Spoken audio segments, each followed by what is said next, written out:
Episode में 31 की starting होती है और लिया कह रही होती है और इस वक्त मेरे पास एक क्रिस्टल बचा हुआ है मिस्टर चार्ल्स, और ये अब मैं एक क्रिस्टल में आपको देती हूँ। और फिर चार्ल्स उससे वो क्रिस्टल लेती हुई कहता है क्रिस्टल जो कि लोगों को मजबूर करता है सच कहने के लिए। और वैसे मिस लिया आप इसका इस्तेमाल कैसे करती है? तब इस पर लिया उससे कहती है मिस्टर चार्ल्स आपको बस ये क्रिस्टल को अपने पास रखना है और ये क्रिस्टल आपके विचारों को महसूस कर सकता है। उसकी ये सब बातें सुन चार्ल्स हैरानी से कहता है तो क्या इसका मतलब ये है कि ये क्रिस्टल सिर्फ एक ही बार यूज किया जा सकता है? फिर लिया कहती है अगर इस क्रिस्टल का बार बार इस्तेमाल किया जा सकता तो फिर ये कुदरत के नियमों को उल्लंघन होता। और फिर वो आगे मन में कहती है दरअसल बात तो ये है कि इस क्रिस्टल में जादू मैंने खुद डाला है और इसीलिए जरूरत से ज्यादा जादू इस्तेमाल करने के कारण मुझे असहज महसूस हो रहा था। फिर मुझे ऐसा लगने लगा कि पिछले कुछ दिनों में मैं जो दवा ले रही थी वो मेरे लिए बिल्कुल भी काम नहीं कर रही।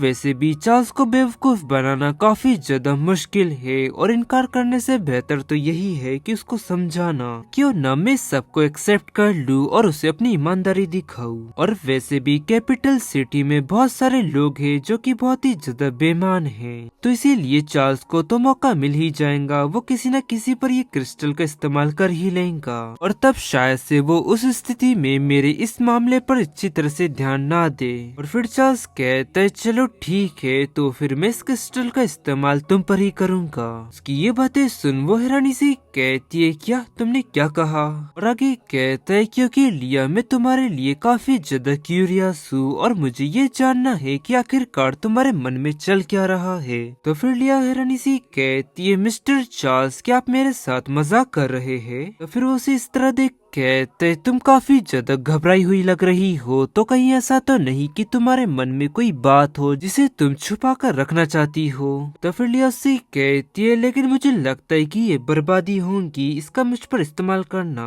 और फिर लिया आगे कांपती हुई मन में कहती है क्या चार्ल्स पागल हो चुका है? वो इस क्रिस्टल का इस्तेमाल मुझ पर करना चाहता है लेकिन उसको इससे कोई भी फायदा नहीं होगा और इससे पहले मैंने इस बारे में तो सोचा ही नहीं था। और क्या देवता की शक्ति इसको सहन कर पाएगी? और फिर चार्ल्स आगे कहता है लिया तुम सही कह रही हो, चलो मैं इस बात को भूल जाता हूँ। और अब उसे ऐसा कहता देख लिया मन में कहती है इसका क्या मतलब है? क्या तुम अभी अभी जानबूझकर मुझे चिढ़ा रहे थे? और फिर आगे चार्ल्स कहता है हालांकि लिया कुलीन वर्ग के विरोध में मैजिक का इस्तेमाल करना एक गंभीर पाप है और मैं तुम्हारे अतीत को छुपाने में तुम्हारी मदद कर सकता हूँ, लेकिन मेरी एक शर्त है। और उसकी ये बातें सुन लिया हैरानी से कहती है कैसी शर्त? फिर वो आगे उसे कहता है लिया फ्यूचर में तुम जो कुछ भी करो उससे पहले तुम्हें मुझे इन्फॉर्म करना होगा, क्योंकि मैं ये बिल्कुल भी नहीं चाहता कि मेरे इस महल से मेरी जानकारी के बिना कोई भी कुछ करे।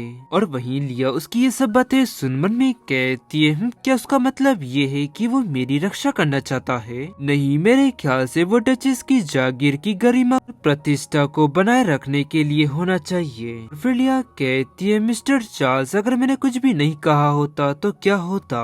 तो फिर चार्ल्स उससे कहता है लिया तो क्या तुम इसे आजमाना चाहोगी? और उसकी ये बातें सुन लिया हैरानी से मन में कहती है क्या वो मुझे धमका रहा है? लेकिन अभी भी ये बहुत ही ज्यादा अजीब है, क्या वो मुझ पर कुछ जरूरत से ज्यादा ही ध्यान नहीं दे रहा है? और फिर चार्ल्स उसकी तरफ कप आगे बढ़ाते हुए कहते है लिया क्या तुम इस चाय को चखना चाहोगी? इस चाय को मैंने खुद चुना है और मेरी तरफ से ये चाय तुम इस नीलम के बदले उपहार समझो। और वहीं लिया मन में कहने लगती है कुछ तो गड़बड़ है, ये चार्ल्स का इस तरह का बर्ताव बिल्कुल नहीं है कि वो किसी के लिए चाय रेडी करे। फिर लिया आगे उसे कहती है मिस्टर चार्ल्स क्या आप मेरी एक मदद कर सकते हैं? वो उसे कहता है हाँ कहो। फिर लिया आगे कहती है मैं काली के घर जाना चाहती हूँ लेकिन मेरे पास कोई भी कारण नहीं है। और उसकी ये बातें सुन चार्ल्स हैरानी से कहता है तुम अचानक काली के घर क्यों जाना चाहती हो? इस पर वो उससे कहती है मिस्टर चार्ल्स पिछली बार टेरेस पे मैं थोड़ी असभ्य हो गई थी और इसीलिए मैं वहाँ पर जाकर उससे माफी मांगना चाहती हूँ, शायद से मैं मिस इजाबेला से भी दोस्ती कर सकूँ।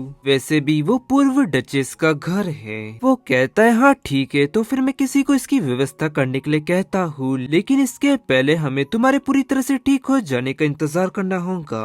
और चार्ल्स को ऐसा कहता देख लिया हैरानी से कहती है तो क्या आप इसके लिए एग्री है? वो कहता है तो क्या हुआ, तुम थोड़ी हैरान लग रही हो। वहीं लिया मन में कहने लगती है मुझे तो लगा था चार्ल्स बहुत ही ज्यादा सवाल करेगा, लेकिन वो इतनी आसानी से एग्री हो गया इसके लिए। और अब जब मैं इसके बारे में सोच रही हूँ तो मुझे याद आया कि उस बॉल में उसका रवैया काफी ज्यादा अजीब था। फिर आगे लिया कहती है मिस्टर चार्ल्स हमें मिस एलिस को भी हमारे साथ दोपहर की चाय के लिए इन्वाइट करना चाहिए। तो वो उसे कहता है मुझे लगता है कि मिस एलिस बगीचे में ही रहना ज्यादा पसंद करेंगी, इसके अलावा ऑथर भी वहीं पर है। फिर लिया आगे हैरानी से कहती है तो मिस्टर चार्ल्स फ्यूचर की आपकी न्यू डचेस के बारे में आपका क्या प्लान है? तो फिर चार्ल्स कहता है इतनी भी जल्दी क्या है, थोड़ा इंतजार करो। तो वो हैरानी से कहती है किस बात का इंतजार? वो आगे कहता है मैं किसी पर भी दबाव डालना बिल्कुल भी पसंद नहीं करता हूँ, मैं थोड़ा इंतजार करूँगा जिन वो सचमुच अपनी मर्जी से मुझसे शादी करेंगी। और वहीं उसकी ये सब बातें सुन लिया मन में कहने लगती है मैं कहीं जरूरत से ज्यादा ही तो नहीं सोच रही हूँ, लेकिन उसके ये शब्द एलिस के लिए बिल्कुल भी नहीं लग रहे हैं। और आगे चार्ल्स उससे कहता है लिया तुमने अभी तक अपनी चाय खत्म नहीं की है, कहीं तुम्हें इस बात का तो डर नहीं है कि इस चाय में कुछ मिला हुआ हो?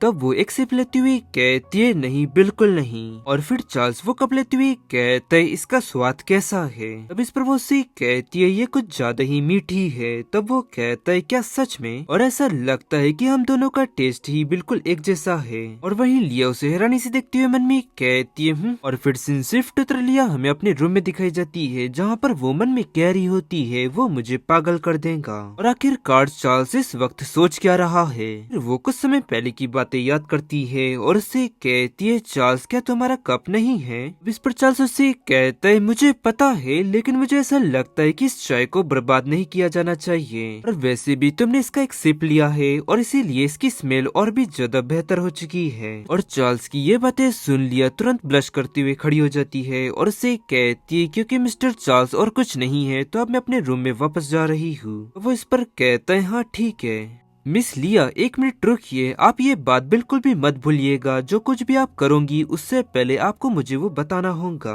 फिर लिया कहती है लेकिन मिस्टर चार्ल्स तब क्या होगा जब आप अपने कामों में काफी ज्यादा बिजी होंगे, तो मैं नहीं चाहूंगी कि तब मैं आपको परेशान करूं। तो वो उससे कहता है नहीं कोई बात नहीं, तुम सीधे आकर मुझसे कह सकती हो। और चार्ल्स की ये सब बातें याद कर लिया आगे कहती है तो कहीं ऐसा तो नहीं कि चार्ल्स न्यू डचेस के लिए किसी नई उम्मीदवार की तलाश कर रहा हो? ये चार्ल्स एलिस के बदले मुझे तो नहीं। और तभी लिया से देवता से कहते ये तो स्पष्ट है यही मामला है। फिर लिया हैरानी से कहती है ऐसा कैसे हो सकता है, मैं ही क्यों?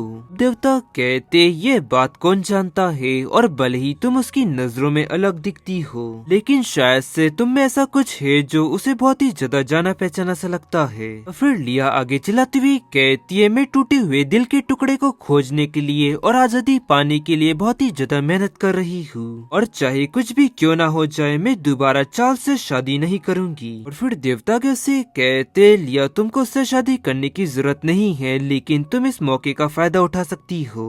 और उनकी ये बात सुन लिया हैरानी से कहती आपके कहने का मतलब क्या है? और गाइस इसी के साथ ये एपिसोड यहाँ एंड होता है। पसंद आया तो लाइक एंड सब्सक्राइब जरूर करें। मिलता है आपको जल्दी नेक्स्ट एपिसोड में।